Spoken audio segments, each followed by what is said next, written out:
서울광역방송센터입니다. 여의도 초대석 국민의힘 당대표의 도전장을 낸 사선 윤상현 의원과 함께 국민의힘 전당대회와 정치권 현안 얘기 해보겠습니다. 의원님 어서 오십시오. 예, 안녕하세요. 윤상현 의원입니다. 어제죠. 국민의힘 당대표 후보들 비전 합동 발표회가 있었는데 의원님은 뭐 어떤 점 강조해서 말씀하시죠? 저는 몇 가지 네. 우리 국민의힘의 변화와 혁신을 얘기했습니다. 일단 뺄셈 정치의 DNA가 아니라 네. 셈 정치의 DNA로 변화시키자.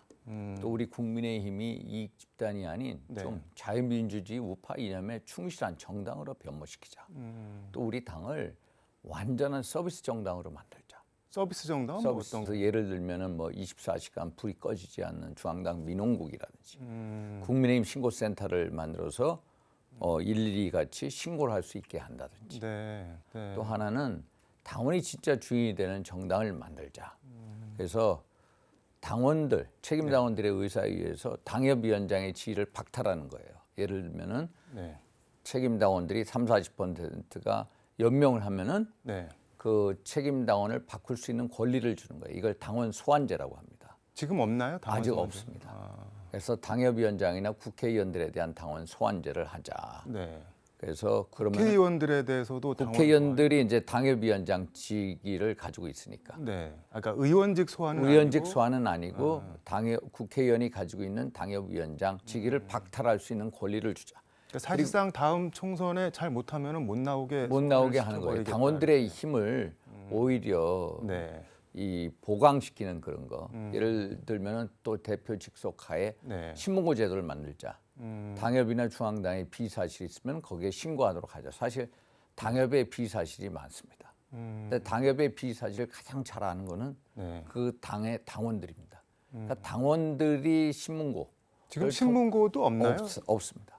신문고를 통해서 당 대표한테 네. 몰래 알릴 수 있게 하자. 그러면은 그거에 대해서 윤리나 어디에 회부를 해서 이제 당협위원장 네. 지위를 박탈할 수 있게 하자. 이런 정도의 내용이었고 또 하나는 이제 중요한 게 수도권 대표론입니다. 네. 수도권의 대표가 반드시 필요하다. 이유는 네. 내년 총선의 최대 격전지가 수도권이기 때문이다. 윤상현은 그동안에 연고 없는 인천에서 무소속으로 2016년, 2020년 생활하지 않았느냐. 네. 그래서 수도권 싸움에 능한 전사다.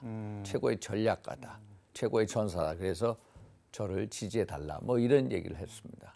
수도권 당대표 관련해서는 안철수 의원 같은 경우는 본인 지역구가 수도권이다 이렇게 얘기를 하고 김기현 의원 같은 경우는 지역이 중요한 게 아니고 어차피 내년 총선은 윤석열 대통령을 얼굴로 치르는데 윤석열 대통령 마음을 가장 잘 읽을 수 있는 사람이 해야 된다. 이런 안철수 의원도 수도권 의원이죠. 네. 그 수도권 의원인데 수도권도 저희 같은 수도권 의원하고 또 안철수 의원은 분당이랑 인천이랑 이제 싸워본 지역이 완전히 다르다 다릅니다. 그런 말씀인 건가요? 저는 처절하게 싸움을 했고 또 안철수 의원은 수도권 의원이지만 어떻게 보면은 좀 텃밭 지역에서 정치를 하신 거예요. 지금 국민의힘도 현재 분당갑이 텃밭이잖아요. 네. 그래서 그런 어떤 차이점이 있다. 또 이 김기현 후보 같은 경우에는 일단 영남권 아닙니까? 영남권에 있는 의원들은 수도권의 처절한 정서를 잘 모르는 게 사실입니다. 근데 본인 스스로 본인이 당 대표가 되면은 국민의힘 지지율을 뭐 55% 만들겠다고 합니다. 네.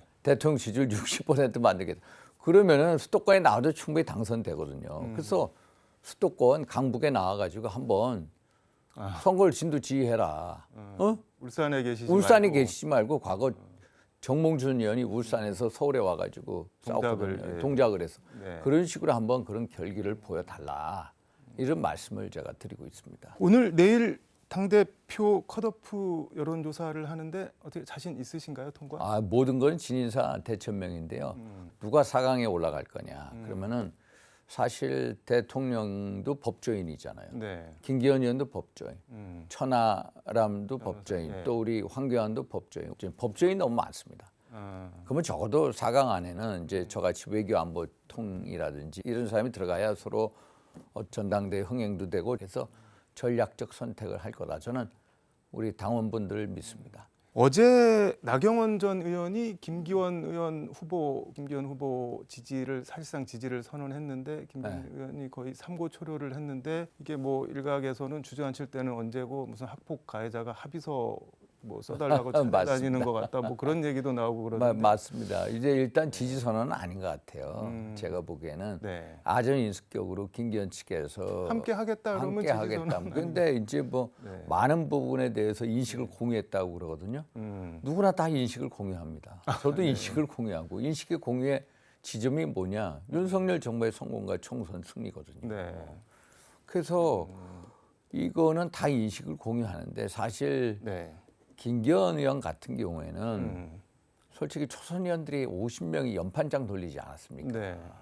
결국 세상 제가 정치하면서 정당사에서 50명이 연판장 돌려가지고 자기 선배 동료를 이런 식으로 집단 린치하는 거 처음 봤습니다. 근데 저는 개인적으로 뭐 실명을 거론하진 않겠지만 그 50명 중에 나경원 의원 시절 보좌관을 지낸 보좌관 분도 했던 분이 들어가 있고 있는데 공천을 인간적으로 많이 좀, 도와준 네. 사람도 있고 어떻게 그게 봐야 이제 될까요? 이거요. 어떻게 봐야 돼? 공천에 목매는 사람들이라는 거죠. 공천을 위해서는 뭐라도 다 하는 거죠. 그런데 그게 있을 수 없는 일이에요. 네. 그러면은 그런 게 있었을 때 김기현 의원이 중진 의원으로서 말렸어야죠. 응? 네. 초선 의원들을 따끔하게 얘기를 했어야죠. 그래야 그게 당 대표감이지요. 그거에 대해서 올라타지 않았습니까? 당시 그거 얘기하는 사람 저밖에 없어요. 네. 그거 올라타가지고 그렇게 할 때는 언제고 지금 또 나경원 의원이 철수를 하니까 네. 지금 와서 한 지금 3차례 찾아가지 않았습니까? 네. 또 초선 의원들 한 10명이 또 연판장을 네. 쓴 사람이 또 찾아갔어요.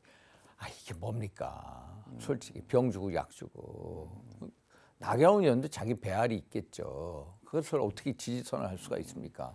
나경원 의원 뭐 배알 이런 말씀 해주셨는데 말씀하신 대로 좀 상처가 됐을 것 같은데 어쨌든 뭐 김기현 의원 지지로 해석될 수도 있는 말을 한 거는 뭐그 아니요. 배경 같은 건 당에 예를 들어서 네. 나경원 의원이 제 누가 되든 역할을 해야 됩니다. 수도권 선거가 절박하기 때문에 네. 당연히 당의 자산으로서 총선에서 역할을 주어야 되는 거죠. 그거 당연한 얘기입니다.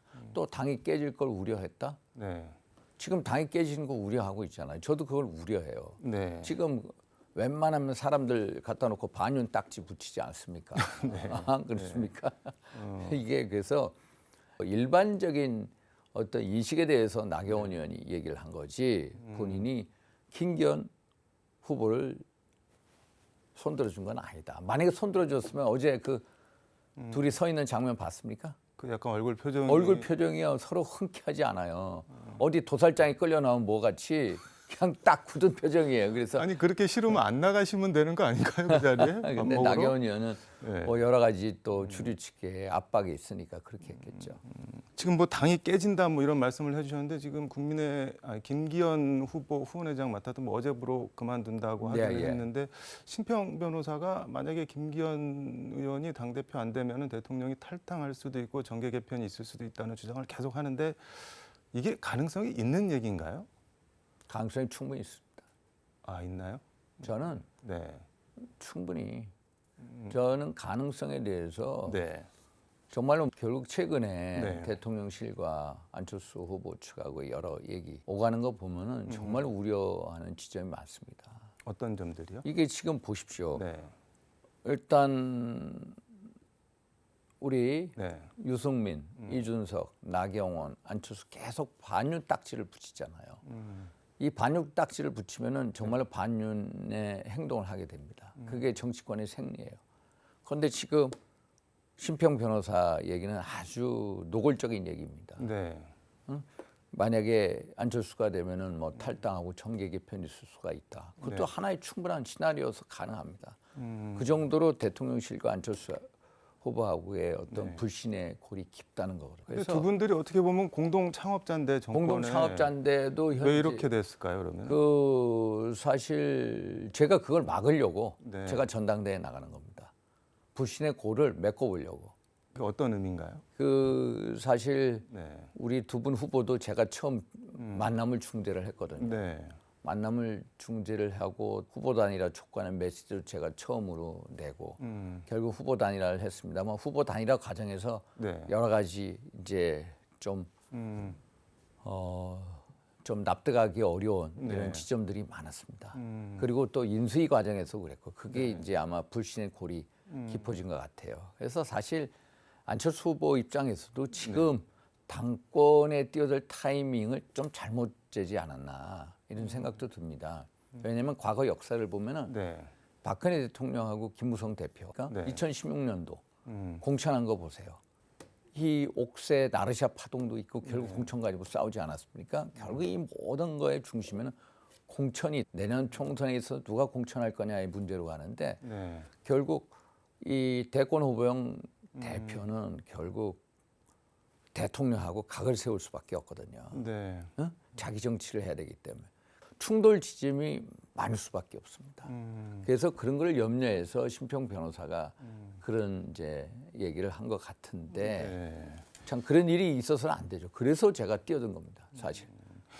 이 정계 개편 설계자로 지목이 됐는데 김한길 국민통합위원장이 어제 입장문을 냈는데 이렇게 얘기를 했는데 대통령이 탈당하는 일은 없어야 한다고 생각한다. 그러니까 저도 그게 없어야 된다고. 저도 근데 똑같은 보통 입장입니다. 이런 질문을 받으면은 뭐 없을 것으로 생각한다 이렇게 전망이나 예상으로 답을 하는데 없어야 한다고 생각한다 이렇게 당위 비슷하게 답을 했는데 이거는 그러니까. 일정한 조건이나 상황이 생기면은 뭐 탈당이 있을 수도 있고 정계 개편으로 갈 수도 있고 그러니까 이게 없어야 한다고 생각한다. 네. 이 말의 뉘앙스가 좀 다르잖아요. 그러니까요. 결국 그런 거를 다 상정하고 있을 거예요. 결국 그런 시나리오를 아마 상정은 하고 있을 겁니다. 그 정도로 이 불신의 골이 깊다는 것. 제가 그래서 뛰어든 겁니다. 이 원팀이 안 되면 힘들어지거든요. 페이스북에 덧셈 정치, 윤상현의 덧셈 네. 정치 이렇게 슬로건처럼 네. 적으셨던데 그런 것도 지금 말씀하신 거랑 맥락이 맞습니다. 덧셈 정치라는 게 네. 안철수 후보랑 우리랑 단일화를 하지 않았습니까? 그러면은 안철수 후보하고 같이 가야 된다는 거죠. 끝까지. 그래야 우리가 이긴다는 거예요. 내년 총선 승리를 위해서 우리가 모두 뭉쳐야 합니다. 네. 죽으나 사나 원팀으로 가야 되는데 벌써 당의 분열 조짐을 이 나오지 않습니까? 뭐 유승민, 이준석, 나경원, 안철수. 그래서 이렇게 가서는 안 된다. 이 사람들 전부 다 엮을 수 있는 사람이 누구냐? 그 가운데 중간 지점에 윤상현이 있다. 서로 사람들을 화해시키고 네. 또 통합시키고 또 대통령하고 사이에서 중간자적 입장에서 원팀을 만드는 그런 실무형 당 대표가 필요하다. 김기현 의원이 당 대표가 되면 그런 화합, 실무 이런 게 안 되나요? 뭐 공천 그분도 합살 할 같은 수가 있는데요. 네. 근데 그분은 이제 뭐 여러 가지 불신에 여기도 많이 깊어졌습니다. 이준석 쪽하고도 그렇지, 유승민 쪽하고도 그렇지, 안철수 쪽하고도 그렇지. 새 이 부류하고는 이게 잘 안 될 겁니다. 두루두루 다 끌어안고 화합하고 가려면은 윤상현이 돼야 된다 예, 그런 그래서 말씀이거든요. 예, 시간상 요거 하나만 좀 여쭤요. 페이스북에 그 조국 전 장관 자녀 입시 비리 1심 유죄 판결에 대해서 조국 단상 이래갖고 조로남불 사필 규정 이재명도 이하 동문 뭐 이렇게 적으셨는데 약간, 예, 짧게 냈습니다. 약간 뭐 사원절고 한시 같은 느낌도 나는데 뭐 어떤 취지로 그게 이제 적으셨죠? 조국 전 장관 안타깝습니다만 네. 일단 반칙과 특권 이 대명사가 돼버렸잖아요. 네. 딸이 나와서 유튜브에서 뭐 여러 가지 억울하다 했는데 일단 네. 법원의 판결을 일단 존중할 수밖에 없다. 조민 씨는 김어준 유튜브에 나와서 난 떳떳하게 살았다 뭐 이렇게 얘기를 했는데 그럼 뭐 어떻게 보시나요? 그 안타까운 면도 있습니다만 일단 법원의 판결이니까 일단 그게 따를 수밖에 없다. 그래서 조민 씨 같은 경우에도 네. 좀 국민의 마음이 어느 정도 가라앉은 다음에 활동하는 게 어떻겠냐 이런 생각도 듭니다. 지금 뭐 조민 씨 같은 경우는 유튜브에 나와서 그 뭐 검찰이나 언론이나 정치권에서 자기들 가족한테 정말 가혹했다 너무한 거 아니냐 이제 뭐 이렇게 항변을 했는데 예. 조민 씨한테 뭐 한마디 한다면은 네. 거기에 오는 그 응원의 댓글을 보면은 그게 결국은 진영 논리에 휩싸인 분들이 많을 거예요. 네. 그래서 그 진영 논리를 넘어서서 국민 전체의 어떤 감성이나 정서를 봐달라 이런 말씀을 드리고 싶습니다. 알겠습니다. 시간 관계상 뭐 국민의힘 당대표 왜 윤상현이 되어야 되는지 마무리 말씀 듣도록 하겠습니다. 뺄셈 정치의 DNA. 내 동료를 적으로 돌리고 내치고 징계하고 뭐 나경원 의원 사태 이런 정치를 하지 말자. 원팀으로 뭉치자. 원팀으로 뭉치는 데 있어서 윤상현이 그 역할을 할 수가 있다. 또 특히 대통령하고의 두터운 신뢰를 가지고 네. 당정 조화를 할 수가 있다. 그렇지만은 그거 못지않게 중요한 거는 뭐냐? 대통령에게 당신과 민심을 과감하고 당당하게 얘기할 수 있어야 되는데 그거에 또 자신 있는 게 윤상현이다. 그리고 수도권 승리, 수도권 싸움을 잘할 사람이 누구냐? 수도권에 맞는 전략과 메시지를 낼 사람, 그게 바로 윤상현이다. 그런 면에서 꼭 윤상현이를 집어넣어 달라. 네. 반드시 총선 승리로 보답을 드리겠다. 이런 말씀을 꼭 드리고 싶습니다. 네, 알겠습니다. 오늘 말씀 여기까지 듣도록 하겠습니다. 고맙습니다. 감사합니다. 네, 지금까지 서울광역방송센터에서 윤상현 국민의힘 의원과 함께 전해드렸습니다.